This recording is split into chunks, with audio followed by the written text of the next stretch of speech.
So this is a video I just feel like making. I just thought about the concept. I've thought about it for a while. Just wanted to put it out there. If it goes somewhere, it goes somewhere. If it doesn't, it doesn't. If you watch this video, I hope you learn something and you get something from it.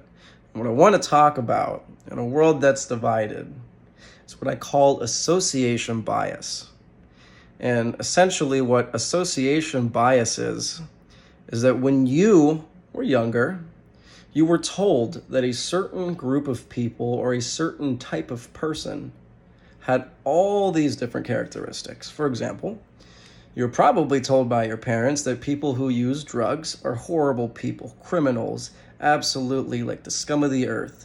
And so by association now, because that was programmed into your mind whenever you were younger, if you hear that somebody nowadays uses drugs, you immediately go and you jump to terrible, criminal, horrible person. And what you think is that this person doesn't deserve, to be treated with full humanity.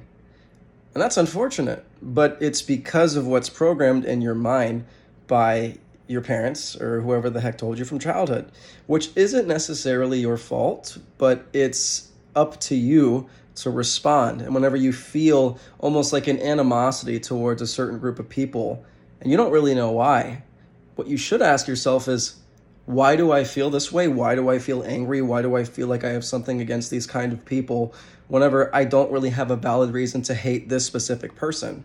They haven't given me a reason. All I know is that I was told to hate this kind of person, and they are that kind of person.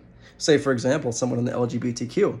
A lot of parents don't support that still. Most of the younger generations become more accepting, but a lot of times religious parents will be like, LGBTQ community, pieces of crap. And there's good people in every group. And say with the LGBTQ, the whole point is just accept that there are people too who are trying to have a human experience. But you may have been told disgusting, scum of the earth, terrible people, perverse, whatever the heck else they want to throw out there. People talk about pride parades and they're just like, it's so vulgar and disgusting. And I'll even say, to an extent, maybe I will say, because I'm pan, I think it's important to go to rallies and parades and have all that stuff, but also you don't have to over-sexualize, I would say. But anyway, that's besides the point. You can get your point across with it, just, being you, wearing rainbows, whatever it is. But anyway, by association, you believe all of these things to be true. You find somebody who is a part of the LGBTQ community, and then you think that there's something that's wrong with them because you were taught this. And now you have that pent-up animosity, but you don't have any justification for it. There's literally none. All you think is because of the association, all that crap. And so this is my challenge to anybody else who experiences from time to time association bias, because we all do. If you were taught at some point to just hate a specific kind of person or a specific group, ask yourself if that's justified. And if when you meet somebody and you feel all this kind of animosity for no reason, is it really what you should be feeling? Or are these feelings that were assigned to you, essentially? You were told to feel them. Because that's unfortunate, and that's brainwash. And that's not something that I want for anybody. I think critical thinking is something that's incredibly important. And I would argue that anybody has the power of critical thinking. All you have to do is be open-minded. And I wish that a lot of people would be more open-minded about things in general, because open-mindedness is critical for every major group, whether that be a religious group, whether that be a LGBTQ kind of group, whether that be a group of, say,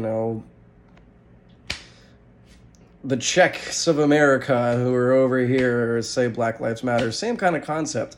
Open-mindedness is great for any group of people because you're willing to accept and hear new ideas. You're willing to grow. You're willing to learn, because, for anybody to assume that they have life's absolute truths and know exactly what's right, it's terrible. And I wholeheartedly believe the reason why there's a lot of hate too is because people search for absolute truths. And when you believe that you have one in your mind and you're told this is right and this is wrong, you feel confident and you feel almost a sense of superiority, that you can diss someone and be like, what you're doing is wrong. I was told this is wrong. And that's it. Because you're like, I'm told this is absolute. So I have full confidence in telling someone that they're wrong, because there's no doubt in my mind that they are, because I was told purely this is terrible. And that's kind of crappy. Because I don't think there are any absolute truths in the entire world. Like, there's just not. Open-mindedness is so important. Wish we'd all be more open-minded and pay more attention to our association biases. So yeah, hope this video meant something to you. Hope you're having a great day. Hope your day is as beautiful as you are, because you are quite beautiful. And peace.